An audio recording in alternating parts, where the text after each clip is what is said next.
All right, so now it's time to install my audio interface. So again, check out the previous video where I broke down about what is an audio interface and what should you be looking for in an audio interface. Again, it all depends on what type of music you make. If you're a beat maker, you might not need something as complex. So it all depends on what you need to do, okay? So again, this is called an audio interface, and we use it to plug in our headphones, our speakers. We can control volume, we can record with microphones. So again, this one, what makes it special is it's a monitor controller. So once I get into the speaker video, you will see that I will be able to switch between my reference monitor speakers, my big ones, as well as a single mono one, just through right here. It's called Monitor Select. And the thing is, these monitor controllers, so again, this is an audio interface with a monitor controller built in. So a monitor controller, when you want to switch between speakers, they can actually be very, very expensive. So the Mackie Big Knob Studio, it's actually a pretty good bang for buck because you get your audio interface and monitor controller all in one. So it is a very special feature. This isn't a very high-end audio interface. One did fail on me. Mackie had great support. They did warranty very good for me, so it was replaced. But even this one, sometimes it's a little buggy. Like sometimes, like if I move knobs, like the very, very bottom, like, you know, you'll get absolutely no audio down here, no audio, no audio. And then all of a sudden it just kind of cuts in. So, you know, it is a little bit of a lower end product, but again, a monitor controller is very expensive on its own. So an audio interface and monitor controller all in one is a pretty good solution. All right, so the biggest thing when it comes to an audio interface is understanding what you're going to need for connections. Now, it is always nice to be thinking about expandability. You know, like are you going to be plugging in more microphones or more speakers or more headphones? As you can see, this one has two headphone outputs, and it makes it really, really nice for myself because sometimes I use earbuds for my training, and then sometimes I'll use my headphones for making beats on my own. So this way I don't have to keep unplugging things. And the last thing I just want to quickly say before going into the studio and installing this audio interface is when it comes to connections on the speakers, that's another thing you have to think about. So a lot of these audio interfaces, so right here, this is for my microphones, the XLR. These are called Nutric connections, so we can plug in XLR, TRS, or TS cables. But here you can see my outputs for monitor A. Monitor A would be for my, let's say, left and right speaker. Okay, then we come down here to monitor B, and so what I would do to use my single monitor is I would just plug it in either the left one or in the right one, and then the audio interface, it has a mono option right here on the controller. Okay, so again, this is a really jam-packed little audio interface for the price. It's not the highest quality, but in terms of workflow, it's just amazing that way. Okay, because it is nice to test your music in mono.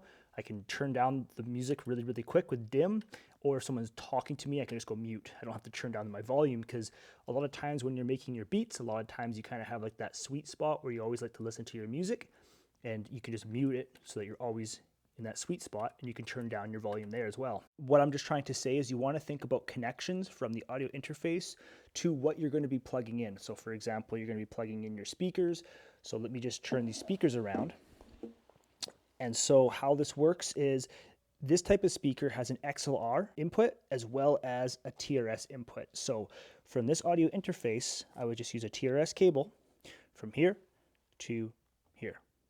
All right, and in my upcoming videos, we'll break down speakers and some things to talk about from my years of making beats. So again, when we are making music as producers, again, there's different types of producers. Someone who might focus more on rock music and stuff. So you're gonna need different equipment depending on what you do. But for me, this, you know, my YouTube channel and my online FL Studio training business, it's all about teaching you how to make beats with FL Studio, okay? Making beats, so like dance music, kind of rap, hip hop kind of beats. All right, so let's continue on. I'm gonna now plug in my audio interface. As you can see, I have some audio interfaces here. You guys can check out the other video I did, again, breaking down what is an audio interface and how to buy an audio interface for a beat maker.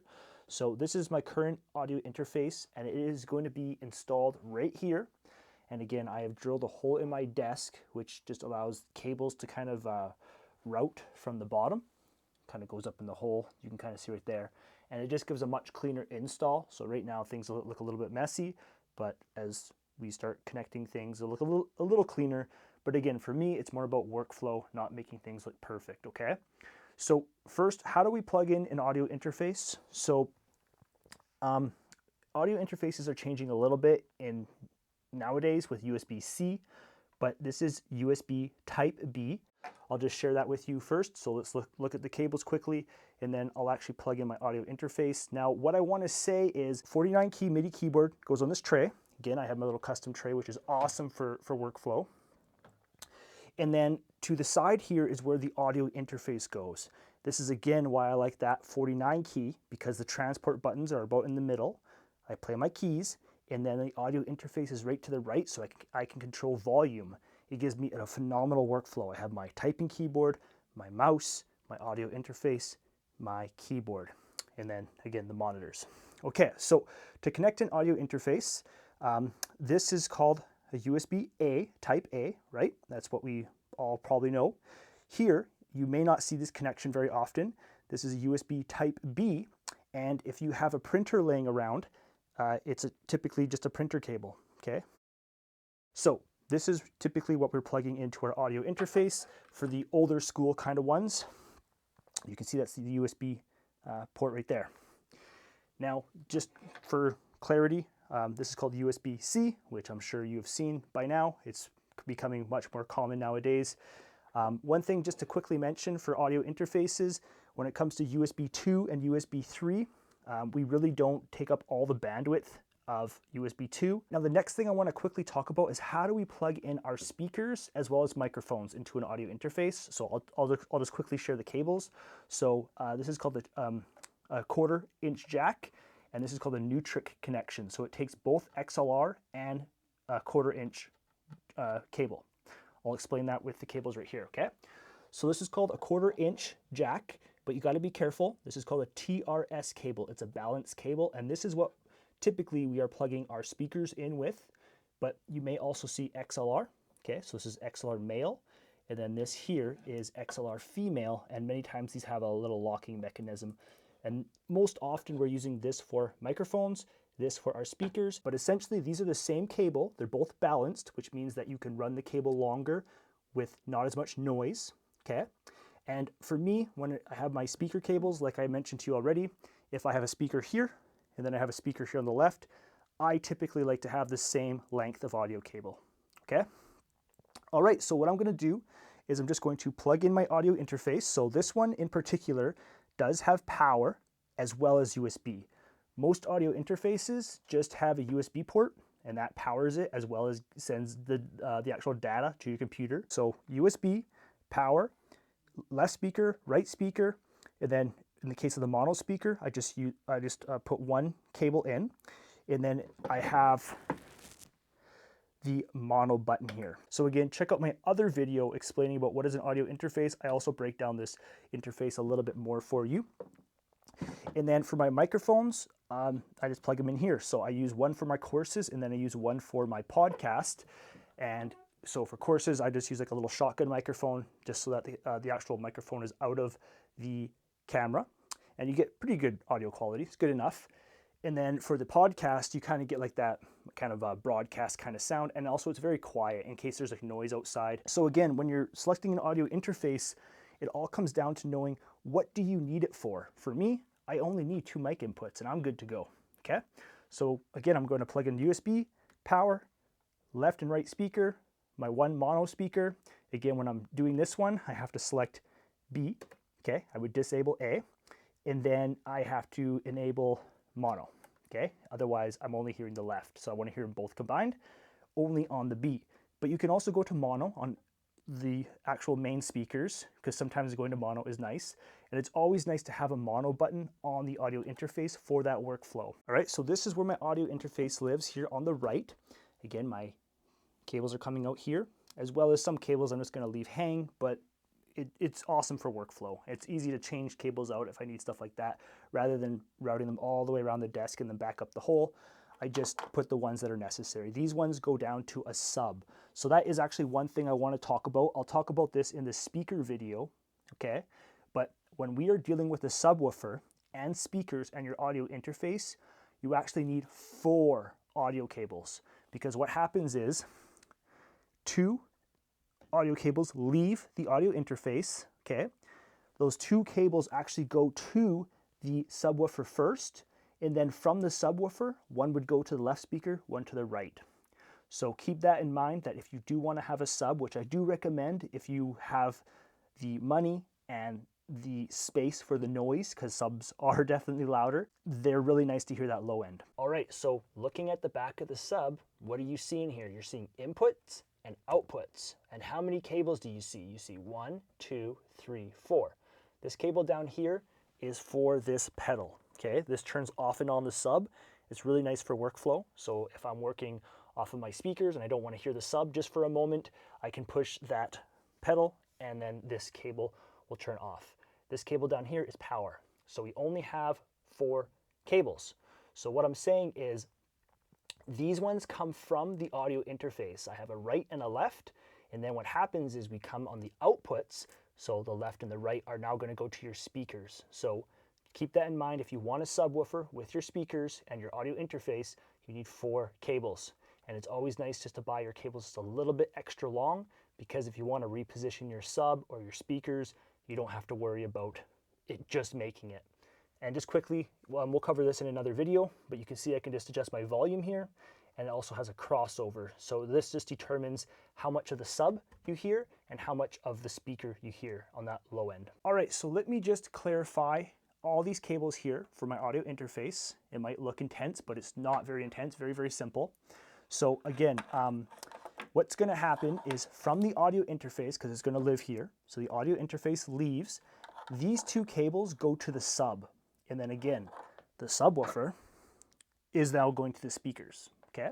So this would be left and right, and I should be marking them about which one is left and which one is right, because I'll have to figure that out when I plug them in, because you gotta make sure which one's left and right, so when you do panning and stuff. And again, they are TRS, which means balanced, which means you can run them longer without noise, okay? As much noise.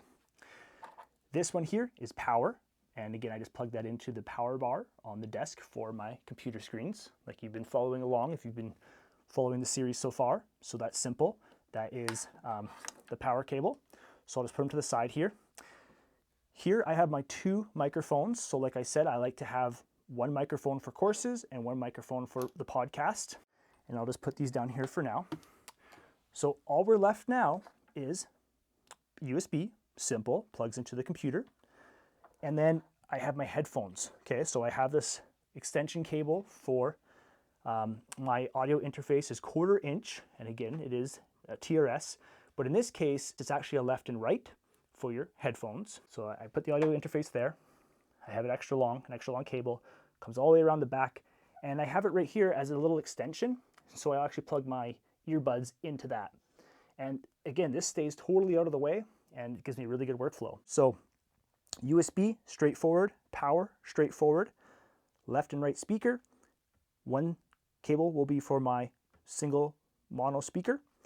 Gonna plug 1 in for my course microphone, 1 in for my podcast microphone. Straightforward, right? So just a quick overview on the front here.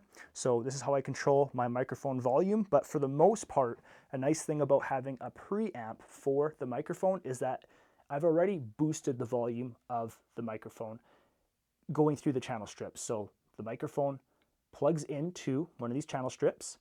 From here, it then goes into the back here. So I'll share that with you. So, right, plugs into one of these. And then from here, I can maybe just use a little bit of extra gain. That way I'm not driving these overly hard. And then maybe just a little bit of gain here, but not too much, okay? Because I've already boosted that volume. So this is my preamps for my microphones. This is the direct monitoring. This is a must-have for me. A lot of audio interfaces nowadays are removing the direct monitoring feature. Again, if you checked out the other video about what is an audio interface, you can see this one has a direct monitor switch. I do not recommend the switch. I don't like that. And then a lot of the software nowadays, it's software to control the direct monitor. So you can see even this one has the direct monitoring knob, and that's what this has right here. It allows me to hear either more of my microphone or more of the music. And when I'm talking on a microphone with music, it's just a really important feature to have. Now, this is where I can control my speakers. So if I want to hear the one bank of speakers, I simply just push it in, and then it would light up. I can hear it. I can also volume match the two speakers, so I don't play them together. And one thing also to mention is only one speaker gets the sub. So I put that on my main speakers with the left and right with the sub, and then I can volume match. And then if I want to have my other speaker, I would hit B, and then I make sure to go to mono for that mono speaker.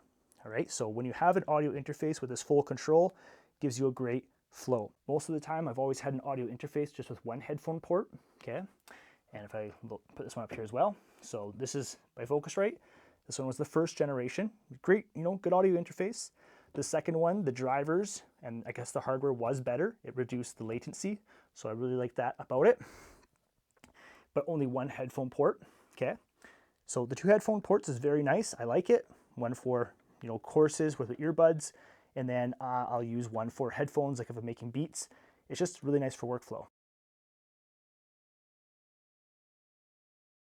And then this one here is for my earbuds. So this one will just go right into port 1 here. I also have my headphones, and I'm currently just using these. They've been fine. All right. And again, these it's the 1/4 inch jack, right? And so that would plug into number 2. But one thing I just want to quickly say is when it comes to my headphones and certain equipment, I always like to have an area that's always like out of the way, okay, of certain things. Usually this goes on pretty good. Okay, so it's always nice to have your equipment where, you're not going to walk by and bump anything. Headphones are out of the way, safe location, audio interface is right here. Now, what I, again, want to say is, I've been making beats for many, many years, and when I tell you my workflow here, I'm telling you it because I always try to teach you guys, teach you how to make beats. 49 key MIDI keyboard, audio interface to the right. Look at this workflow. Play keys, transport buttons, control volume, okay? Got my keys for typing, got my mouse. So usually I have this mouse up here because for the most part, when I'm using a computer, I like to use a trackball for just general browsing. It's really more gentler on like the wrist and clicking. But when I'm doing courses, I make sure to use a mouse because it's just way faster. Now that's set up. Let's just turn it on. You guys will see it turn on. Awesome. Let's just test the microphone. So for this one up here, I just have a little power bar again in the back for a switch. You can see the little red switch there. So I turn that on. You're going to see this turn on. Perfect. And so if I talk right here, so hello, hello, hi.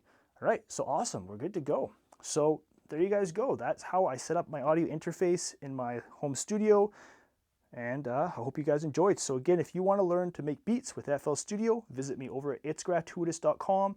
A lot of students like taking my course pathways. The course pathways allows you to watch the courses at your own pace, and they're broken down to like beginner, advanced, all that kind of stuff. Understanding this stuff right here, this is just the equipment, right? But the equipment can give you a really bad experience if you don't have the right stuff, right? So making sure you have good equipment doesn't mean it's the best. What it means is that it works for you. I remember when I first started making beats, my very, very first audio interface, the audio interface I had at the time was a Lemon, but sometimes it's just how it goes. It gives you a really bad experience. Understanding the equipment you need, making sure that you have a decent warranty. Okay, if you have a decent warranty, then all that stuff kind of covers you. But the biggest thing with the audio interface is just understanding the connections you need. I personally really do like these two headphones. I've never really experienced that before until this model, and I like it. If I didn't have it anymore, I would probably miss it. I only need 2 microphones to record. That's all I need. And then the biggest feature that I really like about this is the monitor controller, right? Like if you look online about how much a monitor controller is, like the more higher end ones, they're expensive, like way more than an audio interface. So for Mackie to include the monitor controller with your audio interface all in one unit, this thing is like an awesome deal. It's not the highest quality audio interface. I've had for example, like if I'm turning up and down like the volume, sometimes like right here at like the very bottom, and I turn it up, like I don't hear any audio, and then all of a sudden it's kind of crackly, and then all of a sudden then it kicks in. So sometimes some of that kind of stuff is a little bit low quality, but once you got it set, once it's going, you're good to go. One little pro tip I'll pass on to you: if you're turning up your volume and you, like if it's too sensitive down here, if you have You know, in Windows, you can just turn up and down the volume, but it's always nice to have a typing keyboard with the volume. You can always turn down your volume here a little bit, which means that you'll be able to turn up the volume here, and then you don't have to worry about it being so sensitive. But besides those kind of little small things, I've gotten a really good experience with this, and it's pretty fairly priced. Again, when I do these videos and stuff, I'm not really doing this for, you know, what's the best product. I'm just talking about workflow, and this has just been awesome. Okay, so I've really cleaned up the studio so far. I'm really excited. Got these monitor arms. One problem I'm having, I'll just share this with you before I go into another video. The arm is kind of hitting here, and it's kind of restricting my ability to move this monitor. So what I might do is I might cut this pipe, so you can kind of see like the pencil line. So I probably cut it around like where my thumb is, and then after it's cut, you file it, you make sure it's not sharp, and then I'll make sure to put this cap back on. So that will be like a separate video or something like that. All right, so that's the audio interface. Be on the lookout for more videos about, you know, speakers, MIDI keyboard. I'll give you guys a breakdown and overview first, and then we'll actually get into installing it just like you saw here. So again, if you have questions, leave comments below. If you need help, visit me over at itsGratuiTous.com. Have the platform there. It's a beatmaker trainer platform, tons of training, and I'll talk to you guys in the next video. If you're wanting to learn FL Studio, check out the 3 exclusive videos I have for you. You can get them by going to itsGratuiTous.com/FL Studio. I hope to see you inside.